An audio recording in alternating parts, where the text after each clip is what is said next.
What the duck is up, everyone? Welcome back to Duck Takes. As always, with me, my co-host Garrett. What is up, y'all? Even though he's not always with me, but why do I just say that now? I don't know. As always, because I'm here like 80% of the time. And mostly with me, my co-host Garrett. Sure that. Today's episode, Venom let. Why did I almost say Venom? Let There Be Carnage. Venom: The Last Dance. Honestly, who gives a fuck? But we'll get into why I don't give a fuck. Venom: The Last Dance, the third and final installment in this Sony Venom trilogy. I'm honestly amazed it made it to a trilogy, but You know, you look at the box office numbers and you're not too amazed it made it to a trilogy, but at the same time it is kind of shocking because at the same time it's still Sony making these movies. I'm like, and honestly, they usually never get to that point. no, Sony's so ready to just like drop a project. Yeah. They're so quick to do that. Yeah. But before we get to Venom: The Last Dance, we're going to go over some movie news. And as you can see, if you haven't seen already, we do have some merch out right now that you can get. Your very own Duck Takes merch. I'm rocking it right now. Just recently launched that, so very excited to have merch for y'all. We got hoodies, we got shirts, we got our regular logo.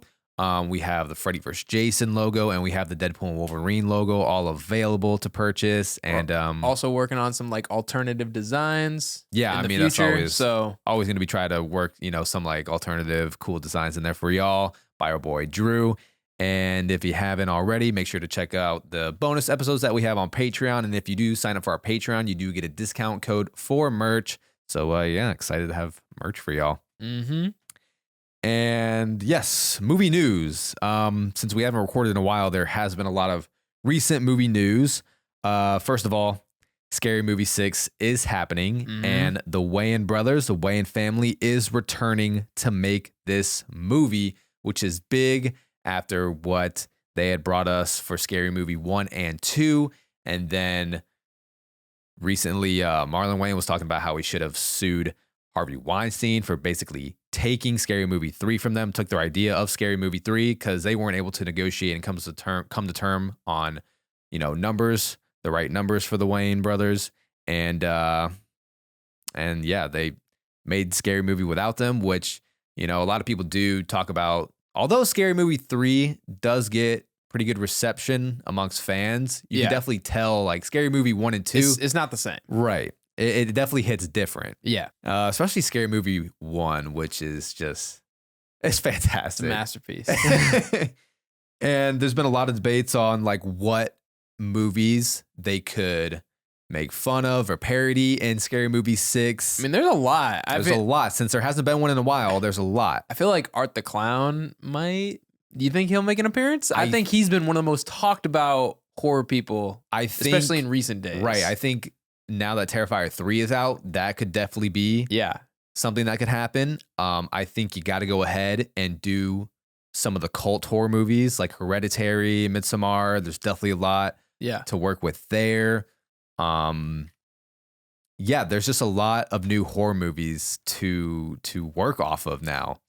Do you think it's going to be too tame? Do you think it's going to fall into PC culture of these days? Because I think having the Wayans brothers there brings a lot of comfort that I trust them. You know what I mean? And not to say that like it needs to be on the level of what it was 20 years ago. Agreed, but I think there needs to be some risky jokes. No, for sure. But I'm gonna trust the Wayans brothers writing. Yeah. I'm gonna trust that. All right. Man, it's funny too, because people are talking about how Melissa Barrera and Jenna Ortega have the opportunity to do the funniest thing possible with Scary Movie 6 now. Yeah. And because I believe Melissa Barrera... Are they involved? No, but I believe Melissa Barrera saw the news and like commented about it. And how like switching she over likes from those movies. Scream and going to do a Scary Movie. Right. And they would definitely make do some burns at Scream for kicking them off the movie. Yeah. Yes, do some burns at Spyglass Media. That should be funny. Yeah. That would be funny. And you got the opportunity to do that right there. I can't believe Scary Movie 1 was Anna Faris's first movie. Yeah. That's crazy. Yeah. Your very first movie, and you give us an iconic role like that. But her speaking Japanese is like in Scary Movie 3. Yeah, it's like one of the funniest things to me. Dude, and when I was a kid, I dead ass thought they were speaking Japanese. Yeah, how would you know? As a kid, yeah, you wouldn't know. And then you grow up, you watch it again, you're like, oh my God. Just like a bunch of Japanese brands. Oh my God, so crazy. Because she didn't even have an agent for Scary Movie 1. She didn't have an agent yet. She didn't even live in Hollywood yet. Like, that's crazy. She had to dye her hair because she was blonde. She hit the mark right off the bat. She did. I know. It's like, how do you go up from there? That's just wild. But yeah, excited for that to happen. Big news lately and for Tom Holland. Tom Holland's been a busy guy. Tom Holland confirmed Spider-Man 4. It is also reported that he will be in Christopher Nolan's next film, starring alongside Matt Damon, which is set to be a 1920s vampire period piece. Yep. Seen a lot of period pieces lately. I feel like period pieces are really coming back in these last few years. I like it. And apparently he's also going to be alongside Austin Butler in a race car focused American Speed movie. Busy guy lately. His agent has been busy. And what's more important for Tom Holland, Spider-Man 4 or his Christopher Nolan film? I'd say as an actor, Christopher Nolan. Yeah. Money, Spider-Man. Yeah. But the more important movie is going to be the Christopher Nolan film that he's going to be in. For his future reputation as an actor. Because that has been the biggest, at least a lot of people have talked about that being the biggest mark on Tom Holland's career is his catalog outside of the MCU. Isn't very strong. Yeah. And this is definitely an opportunity to really show off his skills because I think he is a good actor. He is a good actor. Yeah. And it's unfortunate that we have to take like all of those good acting moments like from the MCU. Right. Because I think he still has a lot of great acting moments in the MCU. Yeah. And especially in No Way Home. But, it doesn't really get talked about because it is the MCU. Yeah. And just like anyone else who kind of gets stuck in the eye of the MCU, just do a Christopher Nolan movie, RDJ. Yeah. Because even though we all know he's a fantastic actor, he was just, for, the past 15 years, he's Iron Man. And what'd he do? You take a little pay cut, do Oppenheimer, win an Oscar. Yeah. That's what you do. So this is definitely going to be big for Tom Holland. Take a little bit of a pay cut, be in a Christopher Nolan movie. Yeah. Seems like another Tom Holland taking a page out of RDJ's book. Oh, yeah. Being a mentor on and off screen, man. Yeah. I'm sure he's probably contacted RDJ about that as well. Yeah. I mean, like if he was going to get in contact with Christopher Nolan and he needed like a middleman to do it, I mean, I don't see why RDJ wouldn't be that guy, having RDJ just worked with Christopher Nolan. Right. Yeah. So who knows how that went down. Yeah. No, I'm really excited for that. And really excited for Christopher Nolan's next movie. And apparently Denis Villeneuve said that he is going to be working on Dune Messiah sooner than he thought he was. He thought he needed a little bit of a break for it, but he's ready to get back into it. Damn. And as we've heard as well, because of the delay of Batman 2, it is possible that Greg Fraser could be back as cinematographer for Batman 2 and Dune Messiah, which I think is essential for both of those movies, to be honest, because Greg Fraser has just absolutely been cooking with his cinematography. Dude, could you imagine being that good of a cinematographer that you got like people fighting over you for your movie of like which one you're going to get to do? And it's pretty, man. And I've been seeing a lot of, scenes lately and seeing a lot of scenes of the Batman recently because of the show Penguin airing right now. And my God, the Batman is a beautiful looking movie, and like it wasn't nominated for best cinematography and it wasn't nominated for best score as well, which is crazy. Dude, it could have even gotten something for like sound design because the sound design of that movie was. It might have gotten nominated for sound design. I'm not sure. Maybe nomination wise. You might be right. Yeah, I think it did for sound design. And then I was seeing news being reported that Hans Zimmer's Dune Part 2 score couldn't be nominated at the upcoming Oscars because it used some of the music in Dune Part 1, which is pretty bullshit because we saw. Isn't that like what so many movies do though? Right. Like the other year, John Williams got nominated for Indiana Jones and Dial of Destiny. Yeah. You're telling me that didn't have some of the same motifs Yeah. and themes in there from past Indiana Jones movies? That makes no sense. Like, come on. But I think I saw reported that they're working on having Dune Part 2 be nominated because like the score is still fucking fantastic. Yeah, no, that'd be kind of bullshit. What else we got in the news world? Apparently Tarantino though has no interest in seeing Denis Villeneuve's Dune movies. What? Yeah, he says, he's seen the story with the David Lynch movie in 1984, so he doesn't need to revisit and see sandworms again. And I'm like, brother.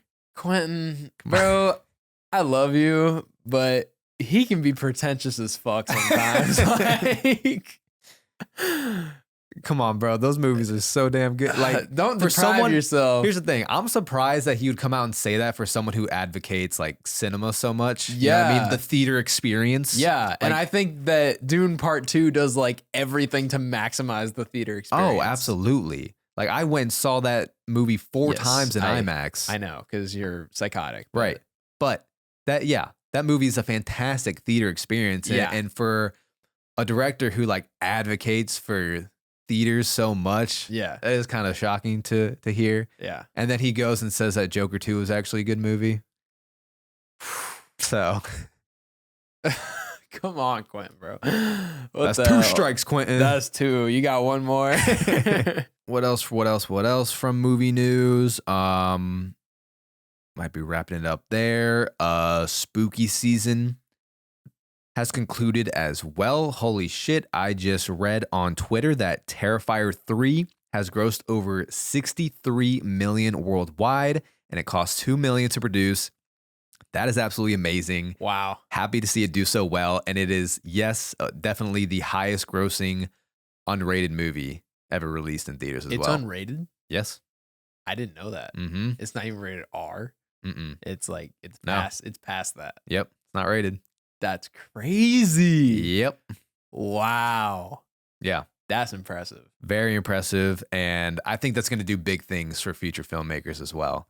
And Horror filmmakers. horror films especially, but like just, unrated films as well. I mean, a movie theater is not nearly as likely to pick up a movie like that and put it in theaters. But man, the buzz was just so hype around the Terrifier movies. It gained such a great following and it saw potential. And I think this is big for sure. Dude, I think, honestly, I'm not gonna lie. I think TikTok was part of Terrifier's like boom.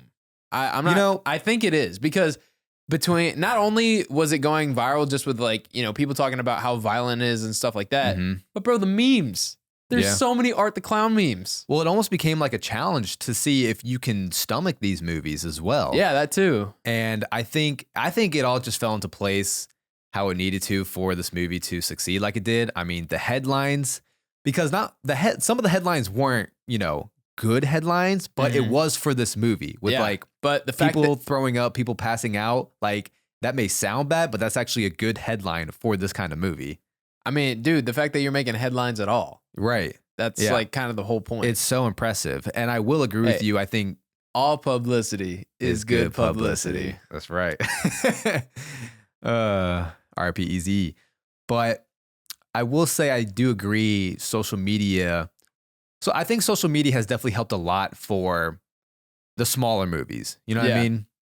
The movies that don't have the money to go ahead and buy a commercial here and here or ad spot here or be able to, promote it as grand as these other, as, Marvel or Disney. So I do think social media that has been a positive of social media for small budget films. I guarantee you Terrifier 3 is going to be more successful than the red one. Oh, the Dwayne Johnson, Chris Evans Christmas movie? Yeah. You don't think it'll make 63 million? I mean, let's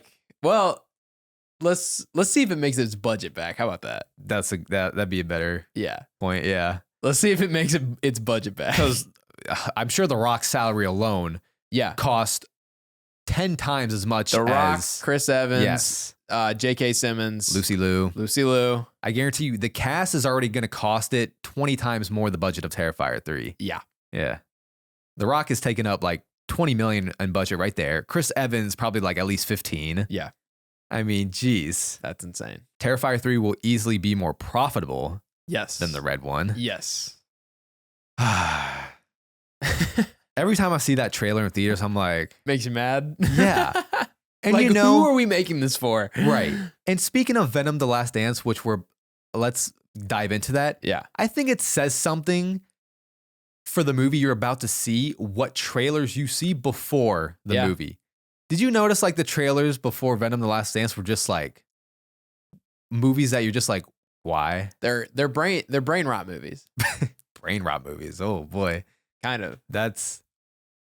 That'll be an interesting discussion because a lot of people say that these Venom movies are movies that you just go in to turn your brain off for. But then it's like, that's not why I watch movies. Yeah. All right, But do you for some movies? Turn Like, my brain off? I wouldn't say I turn my brain off. Like even comedy movies, there is a level of genius in there. Yeah, there is. Honestly, I feel like you can see a lot of genius in comedy movies. Yeah. But no, honestly, I feel like movies need to have some kind of intelligence behind them for them to be interesting or scary or funny. Like there's thought put into it. Right. And you can tell when people do put careful thought into good movies. Right. So I don't know if there's ever really an argument for like, oh, it's just like, it's like supposed to be bad. And then it just has like cool action scenes. Mm-hmm. It's like, I don't know. I don't like that. I don't like that thought. You that turn mindset. you turn your brain off to go see a movie. I'm like, no. Venom: The Last Dance. Let's dive into it. What are your general thoughts on Venom: The Last Dance? Best Venom movie. Whoa. Really? I'm not even kidding. Really? I'm not kidding. I think it's the worst one. Really? Yeah. Really? Uh-huh. Let's get into this then. Wow. Oh my God. This usually doesn't happen for us. No. Why the worst? First of all, I could just, from the opening scene, the opening exposition from Noel, like, here we go. Sony's typical villain opening with exposition written by a 10-year-old. And then the pacing just moves at fucking NASCAR speed. And it wasn't for me. It wasn't funny. And I think there were some moments I was chuckling in this movie. Really? Yeah. There's some moments that had me chuckling. Like, okay, I will say this. This has never been my favorite version of Venom. Okay. It's never been my favorite version. I don't like that they decided to make him this goofy character. And, you know, like to me, Venom is supposed to be this like just terrifying presence. Right. And we have never gotten that from this. Like they almost did it in the first movie, but then they started turning him into a goofball. Yeah, he was pretty terrifying in some scenes in the first one. Yeah. And it's not that he can't be, but they definitely lean onto the humor side of this relationship with him and Eddie, which I think is definitely the heartbeat of all of these movies, obviously. But at the end, it like, I don't know. Like, here's the thing. I definitely feel more for Venom than I do for Eddie Brock. Like, I don't know. Dude, Tom Hardy's Eddie Brock is just such a bozo. He is a bozo. He's a bozo. He is a bozo. And you know what, like, is the dumbest thing that pisses me off about him? The way he talks. Eddie Brock? Yes. Why does he do the whisper talking? He like whisper talks all the time. Uh-huh. And I thought like he did it a little bit in the first movie, but I think it's like progressively gotten worse. Like he's done it more and more. And like in the first movie, I'll never forget, he's like, "'Cause I've had one of these things up my ass." I hate that line. He does do that a lot. I hate that line. And he like whisper talks whenever he tries to like add emphasis to something. And it just rubs me the wrong way. I can't stand it. Maybe that's what you get for casting only UK people in your American movies. Like Juno Temple, who played Dr. Teddy Payne. She was the blonde doctor. Yeah, I know what you're talking about. With the lightning. Yeah, with the lightning. Yeah. And she's in Ted Lasso. Yeah. Thick English accent. I mean, thick. Yeah. And her American accent wasn't great. I honestly wasn't really paying maybe attention it's because to it. you don't know her from Ted Lasso, so you don't know her accent. I don't know what she's supposed to sound like. Right. I can't hear it bleeding through. Correct. Yeah. Oh, it is a thick English accent that she has. And I was just like, I can hear it bleed through the American accent. And like almost everyone in this movie is like UK. What's his name? The guy who plays Lizard. I knew who you're talking about. Yeah. From Doctor Strange. No. Oh. But isn't he British? He's British too. Yeah. No. I'm talking about Dr. Connor from The Amazing Spider-Man. Wait, okay. I have his face in my head now, but who was he in this? He was the dad, bro. Oh, yes.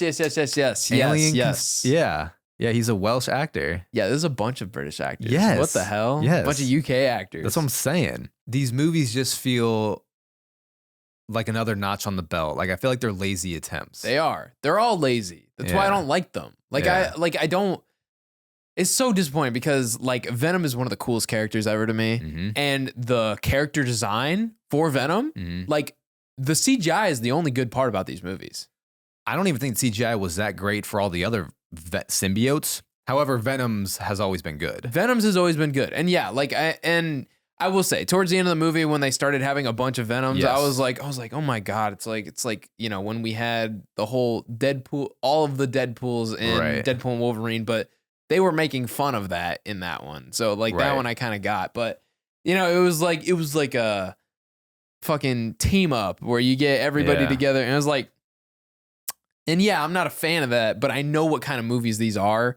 So I'm just kind of taking it like, oh, cool, we get to see some different symbiote designs, which I did think was pretty cool. Some of them, like the doctor that you were just Dr. Payne, like hers was cool, and she could travel at like lightning speed. Yeah, that was cool. I was like, I don't know, it was like just basically giving us an opportunity to see some extra CGI effects. Yeah, but it always feels like there's a whole act missing in these Venom movies. To be honest, dude, I honestly felt like this one was more put together, especially more than Let There Be Carnage. I mean, agree with that only because it's like an hour and a half. Yeah. Let There Be Carnage. But I'm like, no, Let There Be Carnage pissed me off. We see Eddie start his like road trip journey to try to get to New York, which he fucking barely makes it into America. And I thought that was going to be the whole movie. Yeah. Of like a road trip journey. And I thought we were gonna end in New York, and I thought that was gonna be cool, right? For like the final battle. I guess we technically do, but I'm like, oh, are we gonna end up in New York and Spider-Man? Yeah, I was thinking about that too. That'll be another discussion. Because I was like, this whole time he's in San Francisco. I was like, why is he in San Francisco? But he starts his road trip journey. He ends up in Vegas, and then they capture him in Vegas, and then I'm like, oh, are we already getting into the final big battle? It's like, yep, here's the final big battle. It just felt so anticlimactic. Really? Yeah. I mean, there was a lot of stuff in between that. I don't think there was. I think there was. I think there was a few scenes that tried slowing down the pacing, which I thought were nice, like with the family. Yeah, with the family. Yeah. And dude, the previous movies didn't even have that.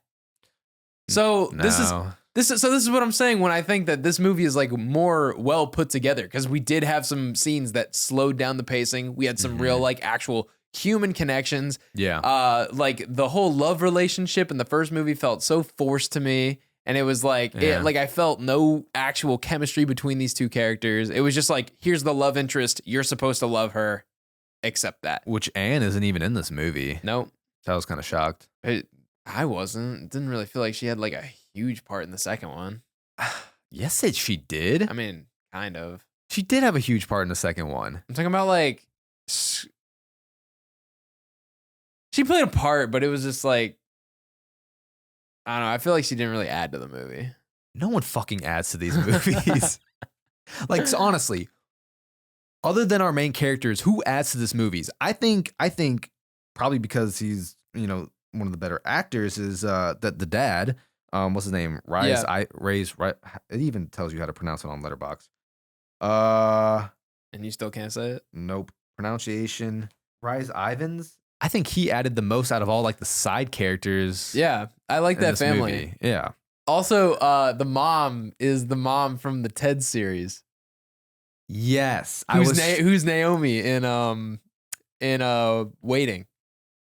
that's her. Bro, Yeah, I was watching that's and I was her. like, where do I know this mom from? Yeah. And I'm like, she looks a little older to me. And I'm like, but where was she Yeah, from? that's Naomi, bro.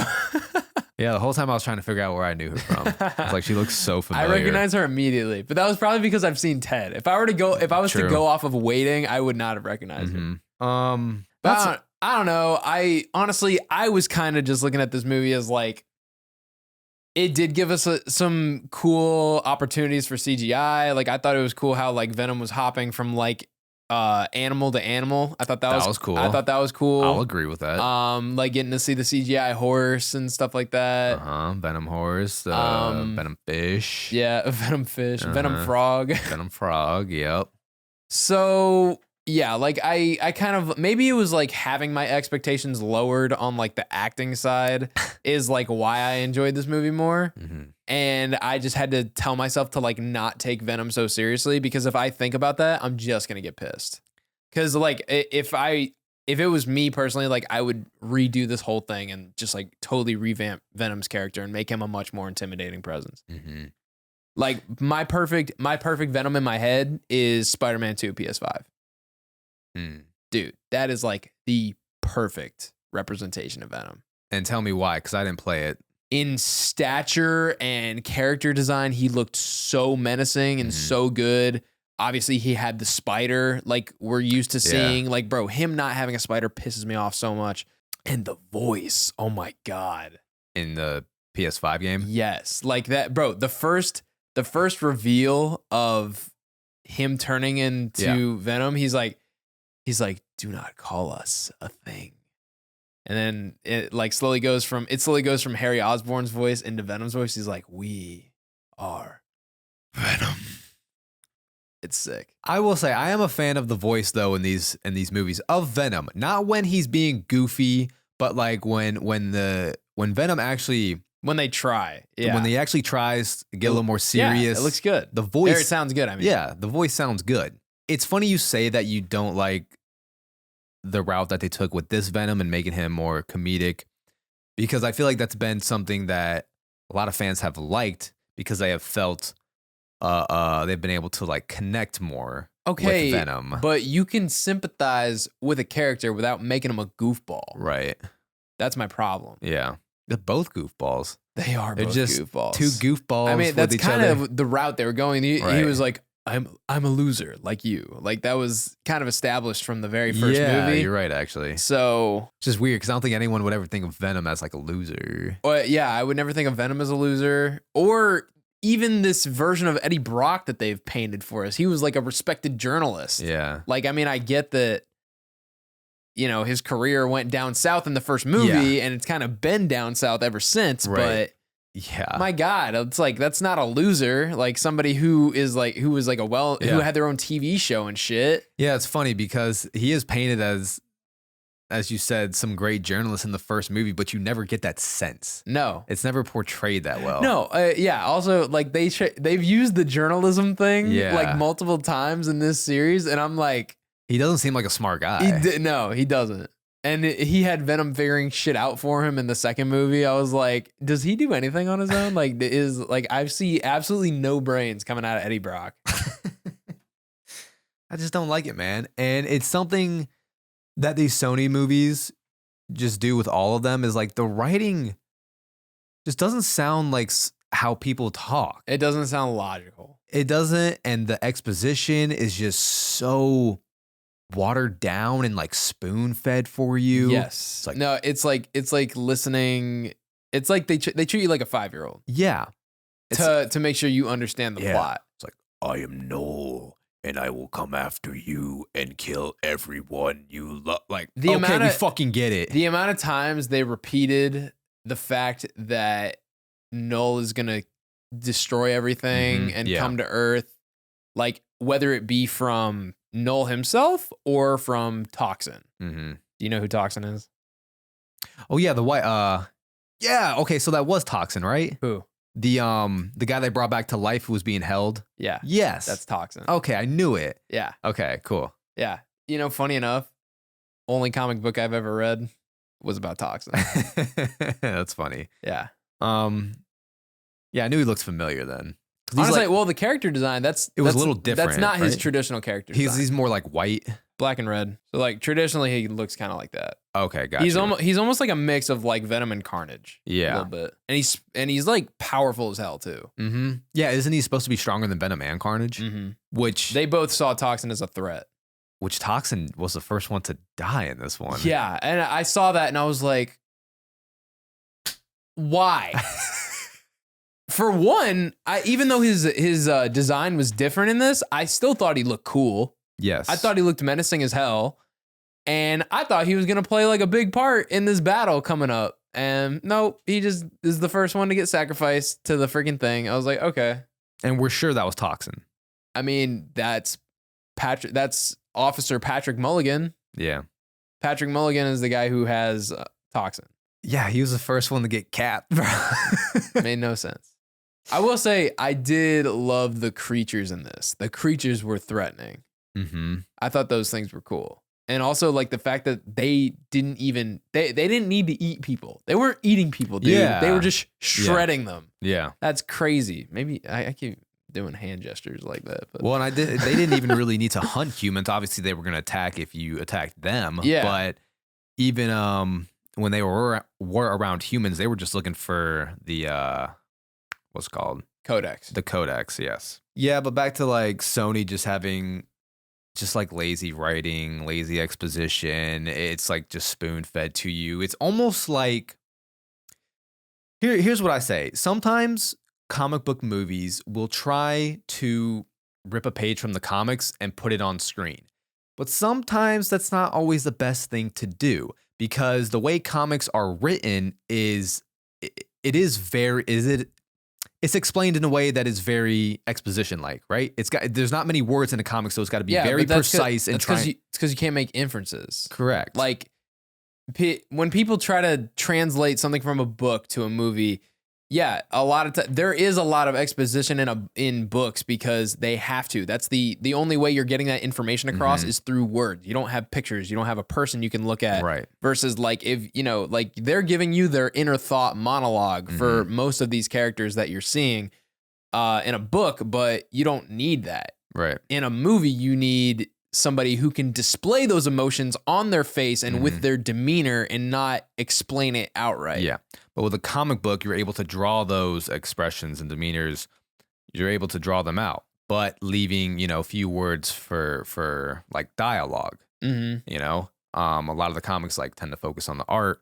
And I mean, I'm acting like I read that many comics. I really don't. No, you don't. But from what I've seen, like pages in a comic book before, it's a lot less dialogue than, say, a book. Correct. So when it is sort of translated straight from the comics to a film, sometimes it's not relayed the best way. And a lot of people are sometimes like, oh, no, it's so good because it was ripped right out of the comics. I'm like, that don't mean it's good. I mean, I wouldn't say that these movies really attempt to do that, though.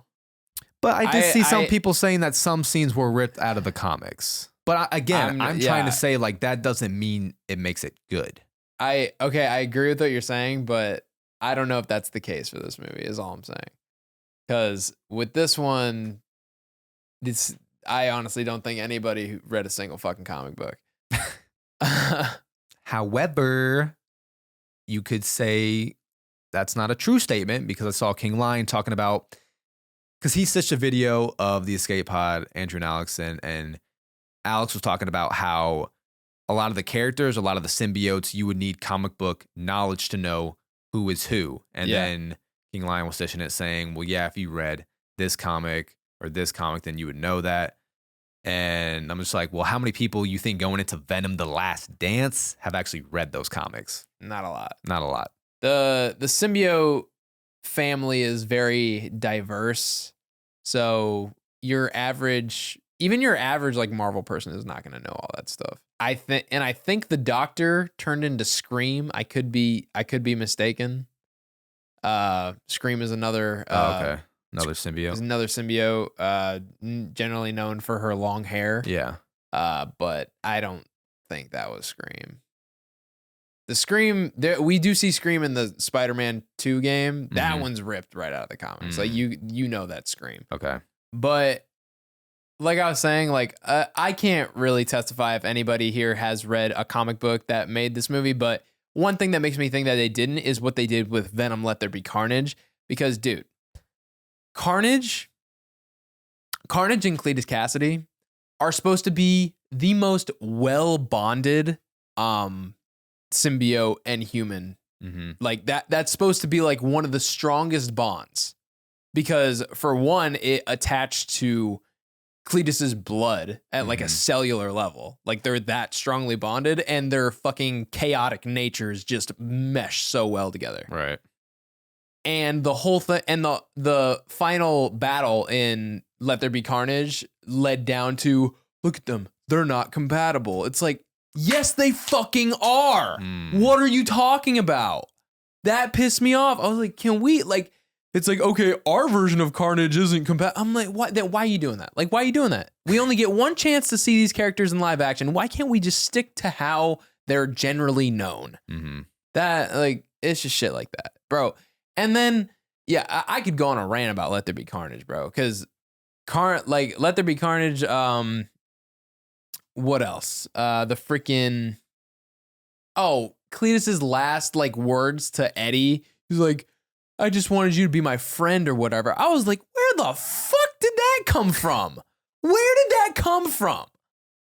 This whole time you just wanted a pal? That was your motivation this whole time?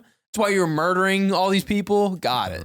Oh, because you just watched it recently. I just watched it. That's right. So it's fresh in your head. But yeah, talk about like no plot. That one had no plot. And again, it's just like, and like they happen so quickly. Yeah, and he wanted revenge on Brock because he showed them where the bodies were? Is that why he was mad? I mean, I couldn't tell you. I can't remember. See, here's the thing, because like, as far as I understand it, that's why he was mad at Brock, was for doing that. But because like he wanted Brock to get this message out in the papers so Black Canary would see it. Right. Eddie did that. Black Canary saw the message, and in return, the deal was Eddie would get Cassidy's life story. You know, an exclusive that would put him back on top. Right. He ended up not taking that. Right. And Venom ended up figuring out where those bodies were. So he got back on top by figuring out where the bodies were. Right. And he never took the life story. And it's like, why is Cassidy mad? He still got the message out to Black Canary. He just didn't have to give out his life story.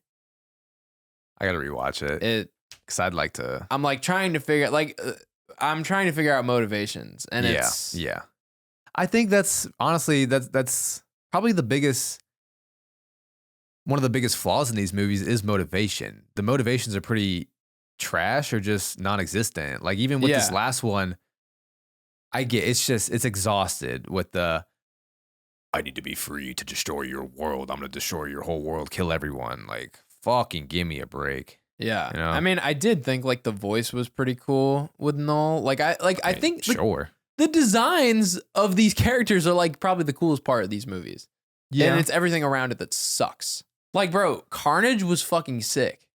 The design. I thought Carnage was sick. Yeah. Let There Be Carnage. Design's good. Also, it was so good. And bro, him like just like the way he fought too, like the way he was like moving around, he like almost turned into a liquid when he would jump from like place to place. Yeah. And like he would just create like a web of red and was like binding up all these cop cars and shit. Right. That shit was cool. And the weapons he creates are wicked looking. Like I was like, this is the coolest version that we're ever going to get of Carnage in live action, because you know they're not going to do this for like at least another 10 years. And it just has to be in a shit story. Also, the Steelbook is fucking cool as hell too. Yeah, that too. Like that's literally, I watched it on Berto's Steelbook that he lent me, and I was like, why are the Steelbook covers so cool for a shit movie? I feel like the shittiest movies have the coolest Steelbooks. They really do. No, and I mean, maybe because that's how they know they're only going to get sales with a cool art design. I knew we'd be in for, a wild ride too when you got to open up the scene with a reuse scene from Spider-Man No Way Home, when he's talking to the bartender. And I'm like, bro, we got to watch this shit again. We got to watch Eddie be a dumbass again. Yeah. And say he's trying to get his bearing straight of this purple alien because aliens, they like to eat brains. Yeah, that conversation also made no sense to me. Yeah. I was like, it's just the conversations are so stupid. The conversations are ridiculous. They're really stupid. But I still think I enjoyed this more. Like, dude, I didn't even like the first one. I thought the villain was forgettable in the first one. And Venom's motivation, no, we like this world. We're gonna protect it. Like it was such an automatic switch. There was no middle act. It was like straight from first act to third act. I feel like that's how all these movies are, bro. I think this one had the most second act of any of them. Maybe. But I do think Carnage was the most memorable villain. Yeah. Out of all of them. Of course. Obviously. I also hated the design or the makeup and wardrobe of Cletus Cassidy. Yeah, I think I just wasn't a fan of Woody Harrelson as Cletus Cassidy. Like also the voice for Carnage should have been higher pitched. He's like known for having like a higher pitched voice. That's right. I remember that from the video game, I believe. Yeah. And he had like the same kind of deep voice that Venom does. Like all of these symbiotes, they have like that deep voice. Yeah. Also, just because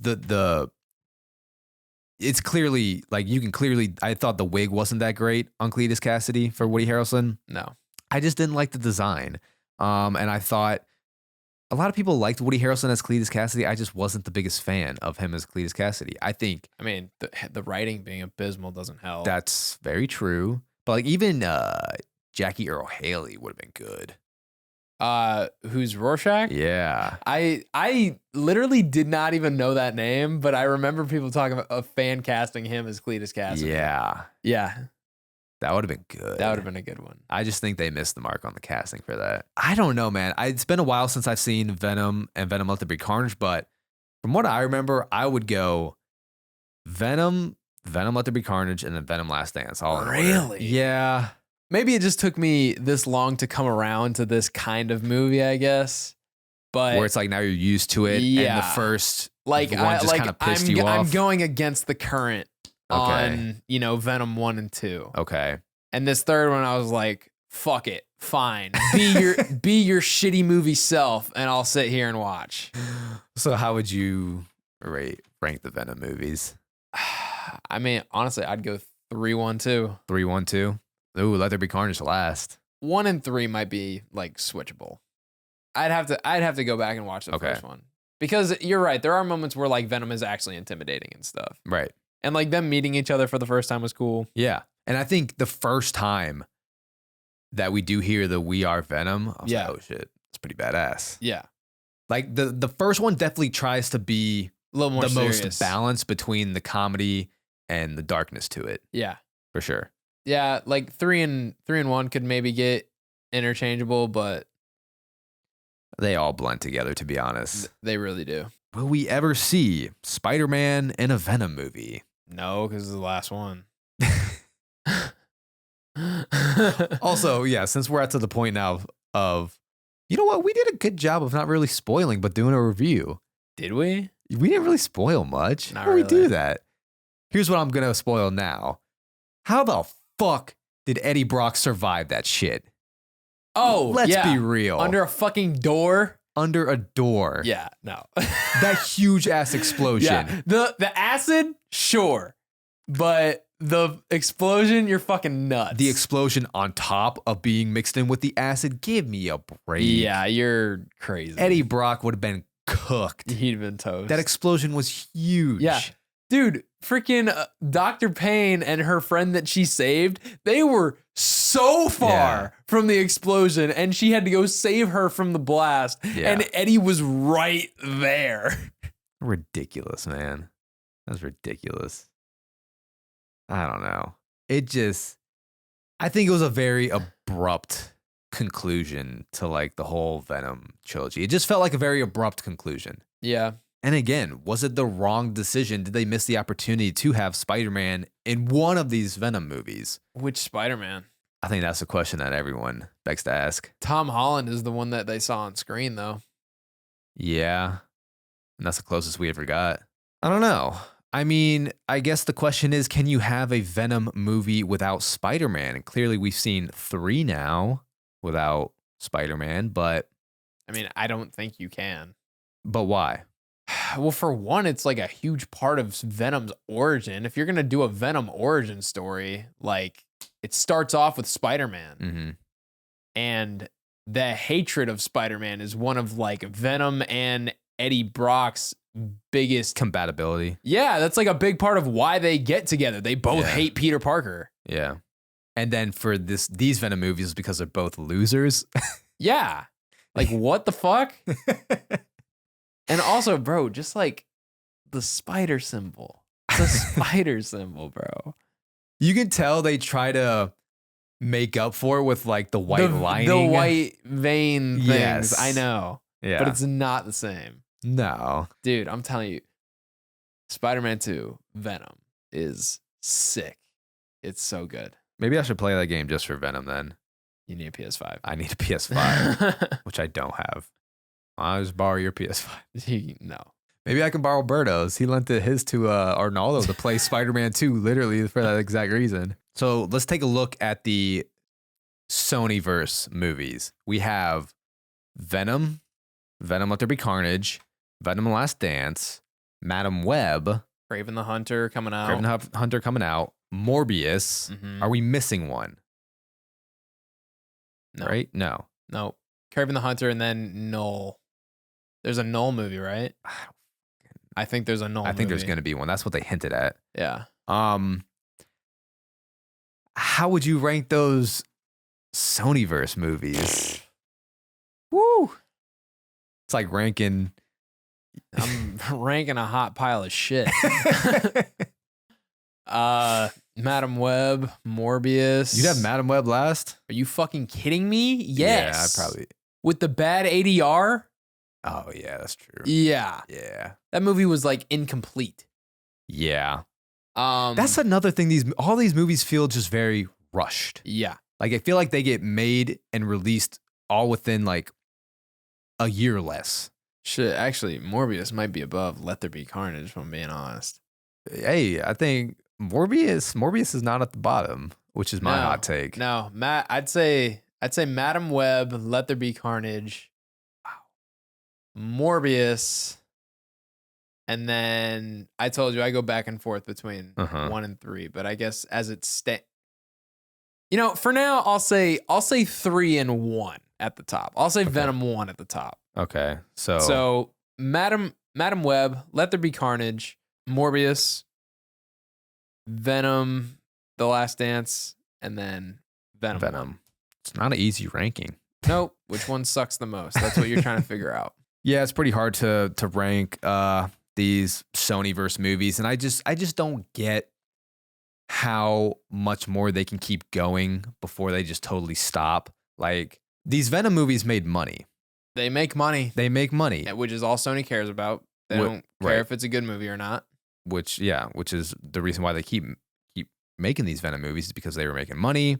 But like Morbius didn't make money, Madam Web didn't make money, and none of them have gotten great reception either. Absolutely none of them. I think Kraven's gonna make money, and I think Kraven has a chance to be the best out of all of them. I agree. I just saw the trailer for that before this one because it's gonna be rated R. It looks good. I'm not gonna lie. It like actually got me excited. Like it doesn't remind me of like the almost like campy shit that we see in Venom. Yeah. Do you think Venom movies should have been rated R? For an accurate portrayal of Venom? Yeah. And it's funny because I think I saw Tom Hardy say that a rated R Venom movie would have been cool to do, or like would be cool to do in the future. But I'm like, it's done now. Yeah. You had your opportunity to do rated R Venom movies. Yeah.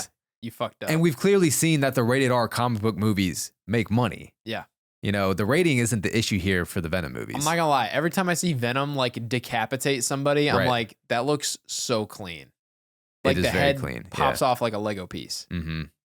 They do a little blood spatter, and that's about it. I barely even see it. Yeah, it's a mist. Yeah, it's a light mist.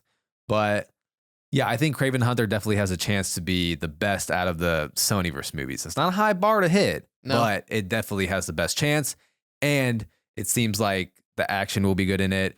It seems like the R rating will also be an accurate portrayal as well. So it just seems like Kraven the Hunter has the most going for it right now. And Aaron Taylor Johnson is great as well. I like Aaron Taylor Johnson. I'm not sure about how I feel about his cast as Kraven the Hunter. Okay. To me, Kraven the Hunter is supposed to be like a very big dude. Big burly, hairy guy. Big burly dude, yeah. Okay. But He's got a nice beard. he does have a nice beard. And he is like, he's not like a very big guy, but he is jacked for the movie. Yes. Clearly, they made sure you know that from the trailer. Yeah. So we'll see.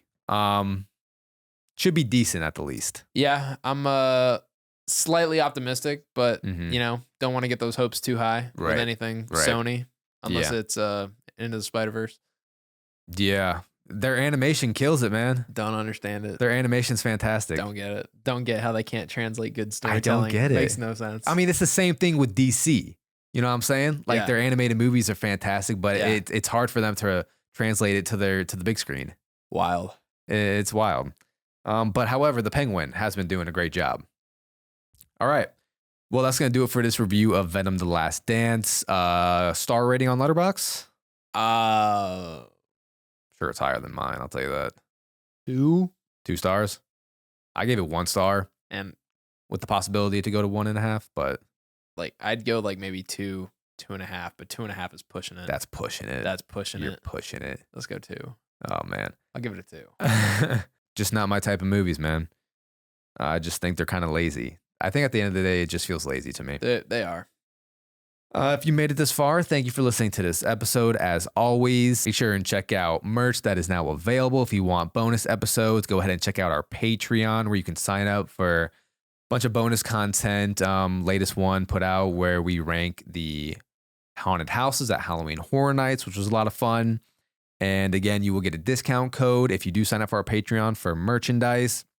Make sure to join our Discord as well. You can come chat with us, hang with all our fellow friends and fans, and it's a good time. Discord's a good time. Shout out to our protector of the realm, Colsum. And again, thank you all for tuning in for this episode. And we'll see y'all next time on Duck Takes. See you guys.